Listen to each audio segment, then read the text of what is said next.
जपानची लोकसंख्या आहे 12.5 करोड.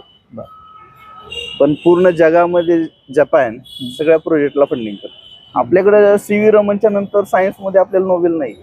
एक्सटर्नल जपान युनिव्हर्सिटी नावाची एक परीक्षा असते. ती परीक्षा झालं तर पास झाला तुम्ही तर डेफिनेटली तुम्हाला 50-60 लाखाची तिथे स्कॉलरशिप आहे. जापनीज, चायनीज आणि कोरियन लोकांना जापनीजचा खूप हवं आहे. काही विद्यार्थी तिथे जाऊन ऍज अ इंग्लिश टीचर म्हणून काम करतात स्कूलमध्ये. तर दिल्लीच्या CBSE स्कूलमध्ये फॉरेन लँग्वेज मॅन्डेटरी आहे, पण आपल्या महाराष्ट्रामध्ये नाही. त्याचे भारतात एवढ्या कमी फीस मध्ये कुठंच तुम्हाला मिळणार नाही. पूर्ण 6 महिन्याची फीस आम्ही जापनीजसाठी फक्त 2,000 घेतोय. जापनीज लँग्वेज प्रोफिशियन्सी टेस्ट ही वर्षातून 2दा होते.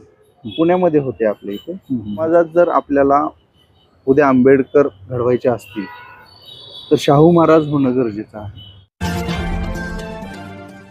जय भारत, जागृती न्यूजमध्ये आपल्या सर्वांचं स्वागत आहे. दर्शक हो, आपण पाहतच असाल की आम्ही जागृती न्यूजच्या माध्यमातून वेगवेगळ्या मान्यवरांच्या प्रतिक्रिया, त्यांचे मत, त्यांचे विचार आपल्यापर्यंत पोहोचवण्याचा प्रयत्न करत असतो. आणि आजही आम्ही एका वेगळ्या विषयावरती चर्चा करण्यासाठी परिवर्तन मिशन फाउंडेशनच्या वतीने किशोरजी भगत यांच्याशी आपण चर्चा करणार आहोत.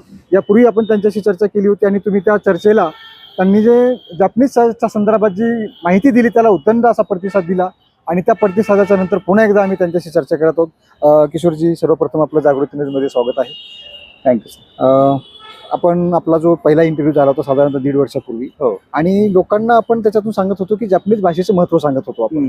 परंतु आता या 1.5 वर्षाच्या कालावधीमध्ये आपण बरेच काही घडामोडी घडलेल्या आहेत. तुम्ही बरेच काही त्याच्यात प्रोग्रेस केलेला आहे. आणि आता जे आपलं परिवर्तन मिशन फाउंडेशन जे आहे, त्या परिवर्तन मिशन फाउंडेशनचं सध्या काय चालू आहे, काय सांगाल त्याबद्दल? परिवर्तन मिशन फाउंडेशनच्या कडून सर आम्ही सध्या स्किल डेव्हलपमेंट, त्याच्यामध्ये फॉरेन लँग्वेज असेल, डेटा सायन्स कोर्सेस असतील किंवा अब्रॉड एज्युकेशन जे आहे आपल्या ग्रामीण भागातील मुलांना, वंचित घटकातील मुलांना एक जागतिक स्तरावर शिक्षणाची, नोकरीची किंवा व्यवसायाची संधी प्राप्त व्हावी म्हणून आम्ही काम करत आहोत. तर त्यातलाच एक फॉरेन लँग्वेज आमचा एक प्रोग्राम आहे, ज्यामध्ये आम्ही जर्मन, जापनीज अँड आता फ्रेंचची सुरू करण्याचा विचार करत आहोत. कारण याच्यामध्ये सर संधी भरपूर वाढत आहेत. तसं जागतिकीकरण झालेलं आहे 1991ला. त्याच्यानंतर याच्यामध्ये संधी खूप वाढत आहेत अँड बऱ्याच मुलांना फायदा होतो याचा. सध्या आमच्याकडं जापनीज आणि जर्मनीचं प्रशिक्षण सुरू आहे. तर जापनीजच्या आमच्या सध्या 3 बॅचेस रन होत आहेत. 3 लेवलच्या, N5, N4 आणि N3 या 3 बॅचेस आमच्याकडे चालत आहेत. जवळपास आमच्याकडे 4 राज्यातून मुलं आहेत सध्या. तुम्हाला नवल वाटेल, आमच्याकडे नॉर्थ ईस्ट कडून पण एक ऍडमिशन झालेलं आहे, मेघालयातून. आणि दिल्लीवरून मुलं आहेत, गुजरातहून मुलं आहेत, मध्य प्रदेशवरून मुलं आहेत, छत्तीसगडहून 1-2 विद्यार्थी आहेत. तर चांगली गोष्ट आहे, या संस्थेशी जोडलेले आहेत आणि फायदा घेत आहेत त्याचा. बरं. नाही, आता तुम्ही 3 भाषांचं प्रशिक्षण तुम्ही देत आहात. नेमकं याचा विद्यार्थ्यांना काय फायदा आहे त्याचा? याचा फायदा सर एक तर तुम्हाला नोकरीसाठी खूप फायदा आहे. आपण, तुम्हाला नाव माहीतच असेल, BVGचे जे संस्थापक आहेत हनुमंत गायकवाड सर, त्यांनी ABP माझाच्या एकदा मुलाखतीला बोलले होते की आम्ही फॉरेन लँग्वेज शिकून बाहेर देशात नोकरीच्या संधी उपलब्ध करून देतोय. मला सांगायला आनंद होते की त्यांच्याही अगोदर आमचा प्रोग्राम चालू आहे. त्यांच्याही अगोदर आमचा प्रोग्राम चालू आहे. अँड त्यातनं शिक्षणाचा एक फायदा होतो. जसं की आपण पकडलं उदाहरण जपानचं, जापनीज भाषा शिकल्यानंतर काय फायदे आहेत, तर तुम्हाला शिक्षणासाठी स्कॉलरशिप मिळू शकते. मेक्स नावाची स्कॉलरशिप आहे, मित्सुई नावाची स्कॉलरशिप आहे, एक्सचेंज प्रोग्राम्स होतात.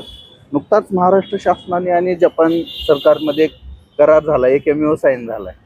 तर त्या MOU साईन नुसार जर तुमच्याकडं स्किल असेल, त्यांच्या काही लिस्ट आहे स्किलची अशी, तर तुमच्याकडे केअर टेकिंगचं स्किल असेल, ॲग्रिकल्चर तुमचं झालेलं असेल, तर तिथं डेफिनेटली भरपूर संधी आहेत. इजू नावाचा प्रोग्राम आहे, एक्सटर्नल जपान युनिव्हर्सिटी नावाची एक परीक्षा असते. ती परीक्षा झालं तर पास झाला तुम्ही तर डेफिनेटली तुम्हाला 50-60 लाखाची तिथे स्कॉलरशिप आहे.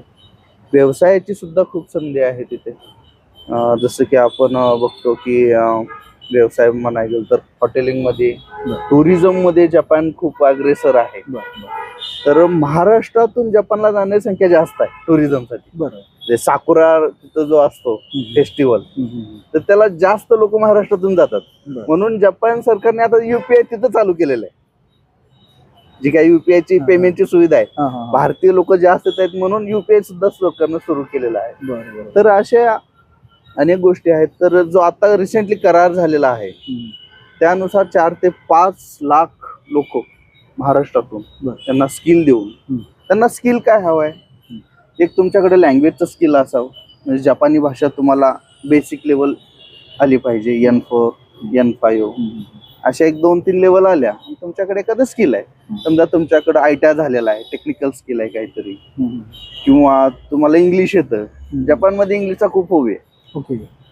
जापनीज, चायनीज आणि कोरियन लोकांना जपानीचा खूप हवी आहे. काही विद्यार्थी तिथे जाऊन ऍज अ इंग्लिश टीचर म्हणून काम करतात स्कूलमध्ये, आणि ते आयटी पेक्षा जास्त पेमेंट घेतात. तर असे हे कम्युनिकेशन स्किल जर असेल तुमच्याकडे, टीचिंग स्किल असेल, तर डेफिनेटली तुम्हाला तो जास्त फायदा होईल. माझं हे सांगणं आहे की तुम्ही कॉलेजला असाल, तुमचं कॉलेज करत करत जर तुम्ही जापनीज लँग्वेज दिवसाला 1 तास दिला, तर कॉलेज संपेपर्यंत तुमच्या त्या सगळ्या लेवलमध्ये तुम्ही तरबेज होऊन जाता, प्रोफिशियंट होऊन जाता. आतापर्यंत आपण हे जे तुम्ही प्रशिक्षण देताय ते किती विद्यार्थ्यांना प्रशिक्षण दिलं आणि किती विद्यार्थ्यांना त्याचा फायदा झाला? आमच्याकडं सर आता आम्ही 2 वर्षापासून हा प्रोग्राम रन केलाय. 100 पेक्षा जास्त विद्यार्थ्यांना आम्ही ट्रेन केलेला आहे. काही विद्यार्थी आता इजी एक्झामिनेशन साठी अपेअर आहेत, यावर्षी आहेत. काही विद्यार्थी आमच्याकडे आणखी ट्रेनिंग घेत आहेत, कारण जपान जेवढं तुम्ही तुमच्याकडे जास्त मोठी लेवल असेल तेवढं तुम्हाला जास्त मोठे पॅकेज मिळू शकतं आयटी मध्ये वगैरे. तर चालू आहे आमच्याकडे ट्रेनिंग चालू आहे आणि मुलं तयार होत आहेत. नाही, आता तुम्ही जपानचा आणि भारताचा उल्लेख केला, तर हे जपानचं आर्थिक आणि भारताचं आर्थिक याची जर तुलना जर तुम्हाला म्हटलं करा तर कशा पद्धतीने करा? जपानची इकॉनॉमी जी आहे, अर्थव्यवस्था जी आहे, ते भारतापेक्षा मजबूत आहे. जपानची लोकसंख्या आहे 12.5 करोड, पण पूर्ण जगामध्ये जपान सगळ्या प्रोजेक्टला फंडिंग करतं. बुलेट ट्रेन बघितलं, मेट्रो बघितलं, हे सगळी जपानची टेक्नॉलॉजी आहे. आपण पुण्याची मेट्रो बघितलं तर मेट्रो नावाची कंपनीने तिथे इन्व्हेस्टमेंट केलेलं आहे किंवा त्यांनी सपोर्ट केलेला आहे. बुलेट ट्रेन बघतोय आपण, कोणती मुंबई ते गुजरातचे, अहमदाबादचे जे होते, बरोबर, तिथे त्यांनी दिल्लीची मेट्रो त्यांनी सपोर्ट केलेली आहे. तर असे बरेचसे प्रोजेक्ट जपान करतंय. का तर तिथल्या लोकांचं जे कल्चर आहे, वर्किंग कल्चर, तर ते त्या वर्किंग कल्चरला खूप म्हणजे कामाच्या बाबतीत जापनीज लोक खूप हे असतात, स्ट्रिक्ट असतात, किंवा कामाच्या बाबतीत ते खूप सगळं असतात. त्यामुळे त्यांची एज्युकेशन सिस्टम मला वाटते दुसरी जी खूप स्ट्रॉंग आहे. एक अणुबॉम्ब पडल्याच्या नंतर जी काही घटना घडली त्याच्यानंतर त्यांनी एज्युकेशन सिस्टम एवढी स्ट्रॉंग केलेली आहे की जपानला 1-2 वर्षामध्ये एक नोबेल पुरस्कार मिळतोच मिळतो, कारण त्यांची शिक्षण व्यवस्था तशी आहे. आपल्याकडे CV रमनच्या नंतर सायन्समध्ये आपल्याला नोबेल नाही. आपली पॉप्युलेशन पाहता, जपानची पॉप्युलेशन पाहता, पर कॅपिटा इन्कम त्यांचं जास्त आहे, इकॉनॉमी त्यांची मोठी आहे, आणि जिथं इकॉनॉमी मोठी आहे तिथं नक्कीच तुम्हाला नोकरीच्या संधी असतात. आणि अशा विकसित देशामध्ये जर आपण शिक्षण घेतलं तर डेफिनेटली आपल्याला फायदा होणार. हे जर शिक्षणाच्या संदर्भात तुम्ही म्हटलं की जपानची जी एज्युकेशन पॉलिसी ती खूप मजबूत आहे, तर आता तुम्ही भारताचा जर विचार केला, आता भारताची एक एज्युकेशन पॉलिसी आहे की त्रिभाषिक आली पाहिजे, म्हणजे एक तर मदर टंग आली पाहिजे, दुसऱ्या राज्यातली एक भाषा आली पाहिजे आणि फॉरेन लँग्वेज आली पाहिजे. तर इतर राज्याची तुलना महाराष्ट्रासोबत केली तर महाराष्ट्राची आणि इतरांची तुलना जर अशी केली तर काय चित्र दिसतं तुम्हाला? खूप फरक आहे याच्यामध्ये. आपण जर पाहिलं तर साऊथचे राज्य याच्यामध्ये खूप अग्रेसर आहेत फॉरेन लँग्वेज मध्ये. अँड तुम्ही केरळ बघितलं तर तिकडं स्कूलिंग पासूनच मुलांना फॉरेन लँग्वेज एज्युकेशन दिलं जातं. स्कूलिंग मध्येच लहानपणापासून जर तुम्ही लवकर भाषा शिकवली तर त्यांना बरेचसे फायदे होतात as a foreign language. And त्याच्यानंतर महाराष्ट्रामध्ये फॉरेन लँग्वेज शिकवलं जात नाही स्कूलमध्ये. जे विद्यापीठ स्तरावर आता पुण्यामध्ये सर रानडे इन्स्टिट्यूट आहे, संभाजीनगरला विद्यापीठामध्ये आहेत, हे विद्यापीठ कॅम्पसमध्येच भाषा आहेत. दुसरीकडे कुठे नाही आहेत जास्त. बरं, काय त्याचं कारण? त्याचं कारण असं आहे की आता स्कूलमध्ये जसं त्रिभाषा एक सध्या कॉन्फ्लिक्ट चालू आहे. CBSE ला की मुलांना 6वी-7वी पासूनच एक फॉरेन लँग्वेज शिकवली पाहिजे. तर दिल्लीच्या CBSE स्कूलमध्ये फॉरेन लँग्वेज मॅन्डेटरी आहे पण आपल्या महाराष्ट्रामध्ये नाही. त्याचं कारण हे आहे की सरकारकडं, मला असं वाटतंय, सरकारकडं फॉरेन लँग्वेज ट्रेंड असलेले टीचर्स कुठे. आता तुमच्या माहितीसाठी सांगतो, आम्ही 3 ते 4 स्कूलिंगला ट्रेनिंग देतोय सध्या संस्थेमार्फत जापनीज लँग्वेज. जवळपास 5वी पासून मुलं आमच्याकडे शिकत आहेत आणि आम्ही असा हा प्रयत्न करतोय की त्या झेडपीच्या शाळा आहेत, ज्या सरकारी शाळा आहेत, ज्या बंद पडत आहेत, तिथं जर अशा प्रकारचं आपण शिक्षण दिलं तर ह्या शाळा वाचू शकतील. ह्या भाषा म्हणजे सगळ्यांनाच ॲक्सेस पाहिजे. तो फक्त भाषेचा ॲक्सेस नाही तर तो ग्लोबल एज्युकेशनचा ॲक्सेस आहे, ग्लोबल जॉबचा ॲक्सेस आहे, असं आमचं म्हणणं आहे. म्हणून आम्ही 3 ते 4 स्कूलला सध्या ट्रेनिंग देतोय, शाळांना ट्रेनिंग देतोय आणि त्या शाळा वाचवण्यासाठी आमचा एक प्रयत्न आहे असा. पुन्हा त्या मुलांना टेक्निकल काहीतरी शिकवा, कॉम्प्युटर किंवा लॅपटॉप याच्याबद्दलची माहिती आम्ही देण्याचा संस्थेकडून तुम्ही म्हणालात की तुम्ही 3 भाषांचं प्रशिक्षण देताय तुम्ही, एक जपानीज, जर्मनी आणि फ्रेंच सुरू करण्याच्या विचारामध्ये. आता समजा महाराष्ट्रातल्या ज्या विद्यार्थ्यांना जर असं वाटलं की त्याला 3 भाषा शिकायच्या आहेत, त्यांना त्यांचं प्रशिक्षण घ्यायचंय, तर तुमच्या संस्थेच्या अंतर्गत कुठं कुठं प्रशिक्षण केंद्र सुरू आहेत किंवा कसं ते त्यांना त्याचं ज्ञान मिळेल, कसं जॉईन होतं? आम्ही व्हर्च्युअल क्लासेस पण घेतोय झूम मीटिंगद्वारे. परिवर्तन मिशन फाउंडेशनच्या युट्यूब चॅनलला गेलात तर तुम्हाला अप टू डेट सगळे क्लासेस दिसतील तिथे. पहिली गोष्ट, आमचं सेंटर धाराशिवला आहे सध्या, तिथे ऑफलाईन आमचं कॅम्पस आहे, तर तिथे ते ट्रेनिंग चालतं. आणि बाहेर राज्यातल्या किंवा दुसऱ्या सिटीमधल्या, शहरामधल्या मुलांना, गावातल्या मुलांना ज्यांना शक्य नाही ते ऑनलाईन पद्धतीने आमच्याकडे जॉईन होऊ शकतात. म्हणजे भारतात एवढ्या कमी फीस मध्ये कुठंच तुम्हाला मिळणार नाही. पूर्ण 6 महिन्याची फीस आम्ही जापनीसाठी फक्त 2,000 घेतोय, ज्याची की फीस 25,000 मध्ये आहे मार्केटमध्ये. पण हे 25,000 प्रत्येकाला अफोर्डेबल नाहीये.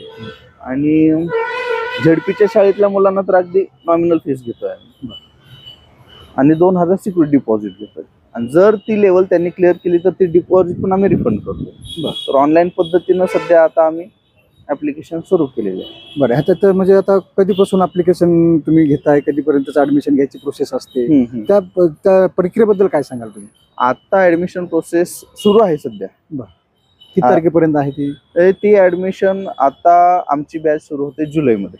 म्हणजे जापनीजच्या ज्या परीक्षा असतात, JLPT, Japanese language proficiency test, ही वर्षातून 2दा होते.